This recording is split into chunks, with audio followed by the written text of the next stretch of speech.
জয়নাল আবেদিন দীর্ঘ ৩০ বছর ধরে শেরপুর শহরের নয়ানী বাজারে বিক্রি করছেন বাঁশের তৈরি বিভিন্ন পণ্য।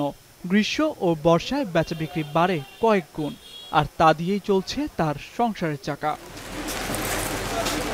শুধু জয়নাল নয়, এই পেশার সাথে জড়িত জেলার ঝিনাইগাতি, শ্রীবরদী ও নকলা উপজেলার অন্তত ২০টি গ্রামের প্রায় ৬ শতাধিক পরিবার।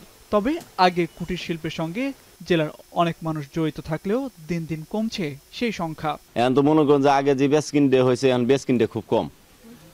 সিজনের মধ্যে কিছু কিছু জিনিস বেচা হয়, এখন বেচকিন কম নাই। এখন এই ব্যবসার মধ্যে আর লাভবান তেমন নাই, না হওয়াতে এই ব্যবসা এখন বর্তমানে লসের মধ্যে আছে। আঙ্গর এই ব্যবসা করে আঙ্গর বাড়িতে পড়ায় ৭০-৮০ জন লোক আমরা খাই, এই কাম করি। এখানে একটু চলার কষ্টই হয়েছে। এখন গেলে চলে না, বুঝছেন, সরকার আমাদের ঋণ দিত, তাহলে বেচা কিনা ভালো করতাম। মূলত গ্রীষ্ম ও বর্ষায় বেচা বিক্রি বাড়ে কয়েক গুণ। বিশেষ করে বর্ষায় জেলার খাল বিল ডুবে যাওয়ায় এইসব স্থানে প্রচুর দেশীয় মাছ ধরা পড়ে। আর এসব মাছ ধরতেই প্রয়োজন বাঁশের তৈরি খাঁচা ও মাছ রাখার ঝুড়ি।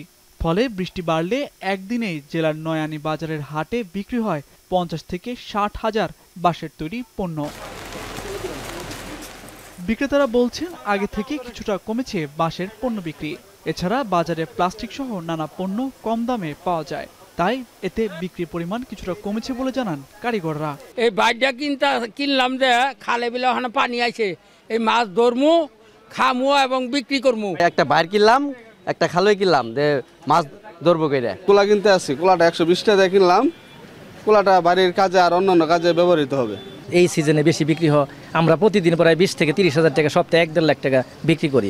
বিসিক কর্মকর্তারা বলছেন প্রাচীন এই পেশা যেন বিলুপ্ত না হয় সেজন্য কাজ করছে সংস্থাটি।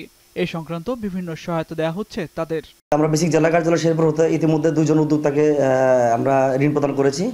এছাড়াও এই শিল্পের সাথে জড়িত উদ্যোক্তাদের যদি আর্থিক সহায়তা সহ প্রশিক্ষণের প্রয়োজন পড়ে, আমরা বিসিক জেলা কার্যালয় শেরপুর তাদের সর্বত্র সহযোগিতা করব। সার্বিক পরিস্থিতি এমন থাকলে অনেক পরিবার কর্মহীন হয়ে পড়বে বলে মনে করেন সংশ্লিষ্টরা। তাই এই অবস্থা থেকে উত্তরণের জন্য সরকারের সহযোগিতা চান তারা। এখন শেরপুর।